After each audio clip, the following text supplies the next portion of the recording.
اومدیم تا اینجا قرار دادیم وبسایت رو و این هم کدهاش و این هم ببندم.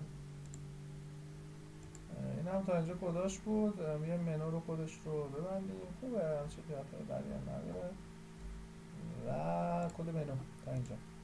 نمیخوام سایت رو فول ریسپانسیو بنویسم، سایت رو فقط میخوام طراحی کنیم به صورت دسکتاپ ببینید. اگه میخوام فول ریسپانسیو طراحی بکنم خب باید مدیا کوئری به صورت فول اینا بلد باشی. خب حسش هم نیست، یعنی اینقدر بحث حسش نیست، واسه اینکه خیلی پروژه طول میکشه، یعنی خیلی بزرگ میشه و اهداف اصلی میمونه. ما هدف اینه که در واقع سایت رو طراحی بکنیم. حالا شما یاد بگیرید دیگه، حالا چیزای دیگه رو میخواید در واقع باید برید آموزش به چه شکل هست و بتونید ازش استفاده کنید. خب بیایم اینجا و بریم سراغی که فونت بهش اضافه بکنیم. من دارم تو CSS هم فکر کنم فونت، بله یه کنترل سی میزنم و میام تو پروژه و تو سراب و لیست یه پیست ریزی انجام میدیم و به این شکل. خب میریم تو CSS اصلا فونت فیس و در واقع میرسید فونت فامیلی. یه اسمی بدید، من اسمش رو میذارم ایران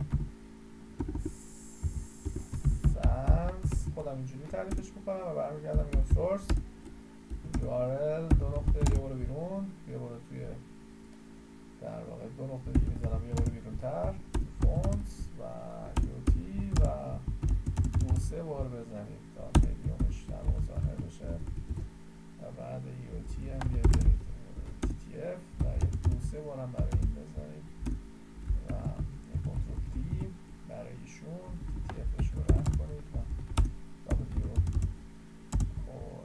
رو بزنید و یه اون یکی آخری هم بزنید که قرار بگیره و به شکل. خب من برمیگردم میگم بادی یا لطفا فونت فامیلی همه رو بذار چی ایران سنس به این شکل. ببخشید ایران سنسش هم به این شکل گذاشتیم که ایران نگیره. خب یه رفرش بکنیم چه خبره. خب خوب شد، خوشگل شدش، قشنگ شد. حالا بعدک نیست و من میام اینجا یه کلاس فونت منو درست میکنم. آندرلاین منو هر بگردم میام این فونت سایز بیاد میشه 12 پیکسل 12 پیکس نهایت و میام و به این کلاس فونت منو رو میدم. حالا بهشون اعمال میکنه یا نه. خیلی کوچیک شد 14 خیلیش رو میدیم بهتر شد. خب و یه پدینگ تاپ هم بدیم در پیکسل هم بدیم بهشون یه ذره بیشتر ضعف زیاده 5 تا بهتر شد. خب این خوبه.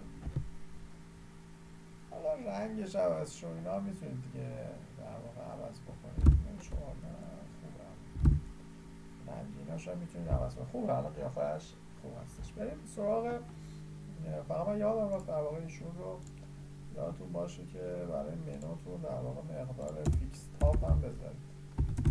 میتونید فیکس باتن بذارید. حالا اسم خودتون در واقع باتن بذارید حواست باشه که ایشون میچرخه میچسبه به پایین. به این فیکس باتن رو میتونید در واقع بیایم به منو بدیم